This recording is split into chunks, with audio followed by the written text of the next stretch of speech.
आज का हमारा ये एपिसोड आपके लिए बेहद खास है। पूरा एपिसोड देखने के लिए अपने आप को एकाग्र करें। इसके बाद आपके तुणीर में वो तीर होंगे जिनसे कथित धर्मनिरपेक्ष, झूठे, ढोंगी, मानवतावादी, कथित सामाजिक कार्यकर्ताओं और बॉलीवुड के जहरीले नाग घायल होंगे। नमस्कार, आप देखना शुरू कर चुके हैं रंग दे बसंती। आपके साथ मैं हूँ राजीव चौधरी। सबसे पहले भगवान श्री कृष्ण जी की कुछ तस्वीरें देखिए।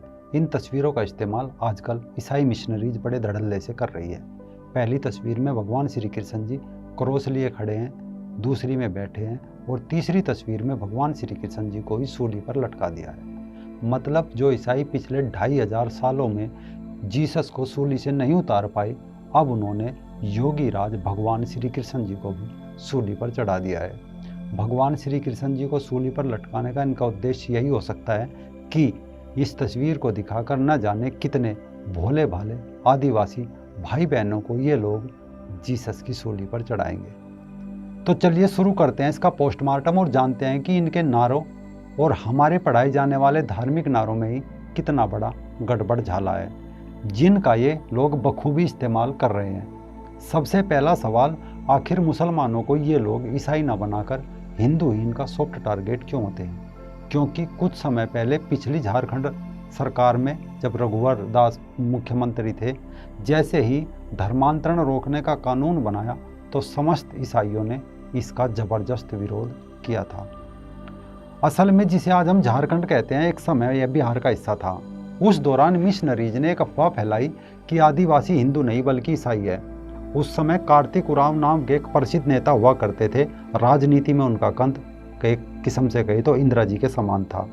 कार्तिक जी को आदिवासियों का मसीहा भी कहा जाता है।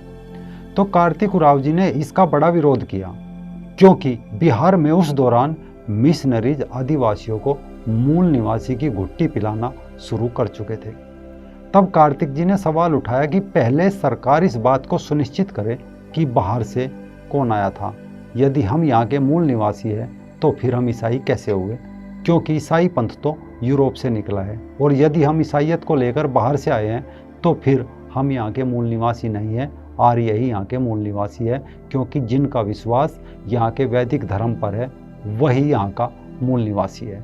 इतना कहकर कार्तिक जी ने एक सवाल उछाला कि यदि हम ही बाहर से आए हैं तो फिर जीसस के जन्म से हजारों वर्ष पहले हमारे समुदाय में निषादराज, महर्षि वाल्मीकि, सबरी, कणप्पा, उनका धर्म क्या था? क्या वे ईसाई थे? मिशनरीज इस बात का जवाब दे कि जीसस से पहले उनका धर्म क्या था। इसके बाद कार्तिक उरांव जी ने कहा कि हम सदैव हिंदू थे, हिंदू हैं और हिंदू रहेंगे। यहाँ इसके बाद कार्तिक उरांव जी ने बिना किसी पूर्व सूचना एवं तैयारी के भारत के भिन्न भिन्न कोनों से वनवासी आदिवासियों के बुजुर्ग लोगों, वृद्ध, जादू टोना भक्तों को बुलाया और कहा कि आप अपने जन्मोत्सव, विवाह आदि में जो लोकगीत गाते हैं उन्हें गाकर सुनाइए। और फिर वहाँ सैकड़ों गीत गाए गए और सब लोकगीतों में यही वर्णन मिला कि जसोदा जी बाल कृष्ण जी को पालना झुला रही है, सीता माता राम जी को पुष्प वाटिका में निहार रही है, कौशल्या जी राम जी को दूध पिला रही है, कृष्ण जी रुक्मणी से परिहास कर रहे हैं, आदि आदि।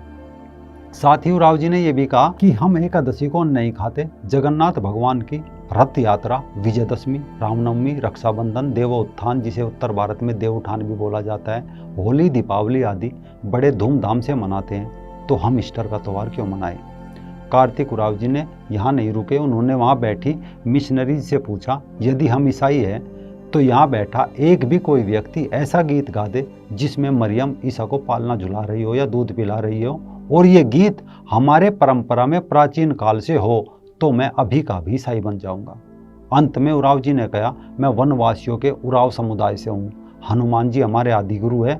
हम हिंदू ही पैदा हुए थे और हिंदू ही मरेंगे, न कि ईसाई बनकर जमीन में गाड़े जाएंगे। कार्तिक उरांव जी अब नहीं रहे। इसी का फायदा झारखंड जैसे राज्यों में जमकर उठाया जा रहा है। मिशनरीज ने कृष्ण जी को जीसस बनाकर सूली पर लटका दिया, माता मरियम के मंदिर बना डाले और जीसस को आदिवासी जैसा दिखने वाला बनाकर नए रंग, नए रूप में रखकर एक किस्म से मानो तो बेच दिया। अभी तक इस काम के लिए विदेशों से मिशनरीज लोग बुलाए जाते थे तो यहाँ आकर जीसस का बखान करते थे। किंतु अब मुंबई के लोनावाला में बीटी सीपी यानी कि बाइबल ट्रेनिंग सेंटर पास्टर खोला गया है। यहाँ 1 से 6 महीने में धर्मांतरण करने के तरीके सिखाए जाते हैं। इसके बाद अपनों के खिलाफ अपनों को उतार दिया जाता है, यानी कि हिंदुओं से ही हिंदुओं को कोसा जाता है। अपने भगवान महापुरुषों राम और श्री कृष्ण जी को अपशब्द बकना सिखाया जाता है। जिसे विश्वास ना हो, 2 दिन पहले हिमाचल की ये वीडियो देखे कैसे माता के मंदिर में ईसाई मिशनरीज ने आग तक लगा दी। घर का अंदर में और कोई भी इब्लिस प्रेत दाग फौज काम नहीं करने के लिए आज हम इसको जलाने जा रहा है। Praise the Lord, praise the Lord. सब कुछ आग में भस्म किया जाता है ये सुगंध नाम से। ये तो नहीं जलेगा, फिर भी थोड़ा सा आग का तापमान मिलने दो। असल में ये हवा एक लहर होती है, जो लहर आज ईसाई बनने की भारत में दिखाई दे रही है। कभी ये लहर दक्षिण कोरिया में भी चली थी। 1940 के दशक में दक्षिण कोरिया में सिर्फ 2% ईसाई थे। 2014 में ईसाई धर्म को मानने वालों की संख्या वहाँ 30% अधिक हो गई, यानी कि 3 पीढ़ियों के अंतराल में 15 गुना वृद्धि। लेकिन अचानक वहाँ के युवाओं ने इनका पाखंड देखा, झूठ देखा, पादरियों द्वारा किया जा रहा यौन शोषण देखा तो किनारा कर लिया और चर्च में जाना बंद कर दिया। आज वहाँ से झोला उठाकर ये लोग भारत, नेपाल और म्यांमार जैसे देशों में निकल लिए। निकल क्यों लिए? क्योंकि हम लोग अहिंसा, प्रेम, दया, मानवता, सर्वधर्म संभाव में विश्वास करते हैं और वसुधैव कुटुंबकम मतलब हमारी दुनिया एक परिवार है जैसा हमारा नारा है। जबकि अतीत की तो हम कहते नहीं, लेकिन अब इस नारे ने हमें सबसे अधिक कमज़ोर किया है। अम्बेडकर जी ने कहा था कि मुस्लिम सिर्फ मुस्लिम को अपना भाई मानता है, दूसरों को नहीं। गीता में भी लिखा है कि धर्म की हानि करने वाला कभी अपना नहीं होता। एक समय अर्जुन के मन में भी वसुधैव कुटुंबकम वाली भावना खड़ी हो गई थी कि ये तो मेरा परिवार है, लेकिन भगवान श्री कृष्ण जी ने अर्जुन की इस कमजोरी को दूर किया और बता कि धर्म की हानि करने वाला कभी अपना सगा नहीं होता। आज देखो क्या कोई मुस्लिम या ईसाई वसुधैव कुटुंबकम का पालन करता है? इसीलिए वसुधैव कुटुंबकम एक सद्भाव का नारा हो सकता है, रणनीति नहीं। परिवार की भावनाओं का अभ्यास करना ठीक है, किंतु जब तक संबंधित व्यक्ति परिवार की तरह व्यवहार करता हो, न कि जब वह आपको लूटने की योजना बना रहा हो। जैसे लोग लव जिहाद और धर्मांतरण का कुचक्र रच रहे हैं और हम फालतू का नारा वसुधैव कुटुंबकम लेकर बैठे रहे, क्या उचित है इस नारे का? इसके बाद कहा जाता है कि सब धर्म बराबर है। जब सब धर्म बराबर है तो धर्मांतरण पर कानून आने पर मिशनरीज बिलबिला क्यों जाती है? जब सब धर्म बराबर है तो वेटिकन सिटी और मक्का में मंदिर क्यों नहीं बनाए जाते? जैसे अयोध्या, काशी, मथुरा में चर्च और मस्जिद खड़ी है, इसी तरह वहाँ भी मंदिर बनने चाहिए कि नहीं बनने चाहिए?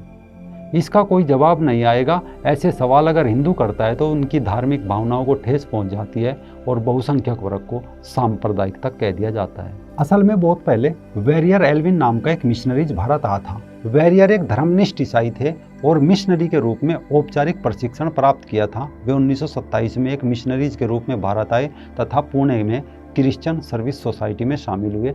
वेरियर एल्विन ने लिखा है कि जब मैं 13 साल पहले पहली बार आदिवासियों के संपर्क में आया तो मुझे लगता था कि ये आदिवासी हिंदू नहीं हैं, परंतु 8 वर्षों के कठिन अध्ययन और शोध ने मुझे आश्वस्त किया कि मैं गलत था। आदिवासियों के अंदर बहुत गहरे तक हिंदू धर्म जुड़ा हुआ है। वो वेदों को मानने वाले लोग हैं, लेकिन शिक्षा का अभाव और गरीबी के कारण ईसाई मिशनरीज उन्हें उनके मूल धर्म से अलग करने का काम कर रही है। हालांकि सब जगह ऐसा नहीं है। जब कुछ समय पहले अंडमान निकोबार के द्वीप समूह के उत्तरी सेंटिनल द्वीप पर सेंटिनल जनजाति समुदाय के लोगों ने अपने ही क्षेत्र में घुस रहे एक अमेरिकी ईसाई धर्म प्रचारक को तीर से मार डाला था। असल में सेंटिनल जनजाति के लोग अपने द्वीप पर किसी बाहरी को आने नहीं देते। अगर कोई बाहरी व्यक्ति अपनी वांछित मर्यादा का उल्लंघन करके वहाँ चला भी जाए तो इस जनजाति के लोग उसे तीर की सहायता से मार देते हैं। इनके यहाँ कोई भाषाई जवाब नहीं है, न इनके यहाँ धर्मनिरपेक्षता के खोखले सिद्धांत। ये एक ऐसी जनजाति है जिसकी अपनी परंपरा और संस्कृति है, जिसकी रक्षा ये लोग आज भी तीर की सहायता से कर रहे हैं। लेकिन इसके विपरीत आज कुछ जगह भगवान श्री कृष्ण जी को सूली पर लटकाकर और माता मरियम के मंदिर बनाकर भोले भाले आदिवासियों का धार्मिक शोषण ये लोग कर रहे हैं। दोस्तों, अगर आपको ये एपिसोड पसंद आया हो तो इसे शेयर जरूर करें। आज कार्तिक उरांव जैसे महान लोग हमारे बीच नहीं हैं तो अब कुछ जिम्मेदारी हमारी भी बनती है।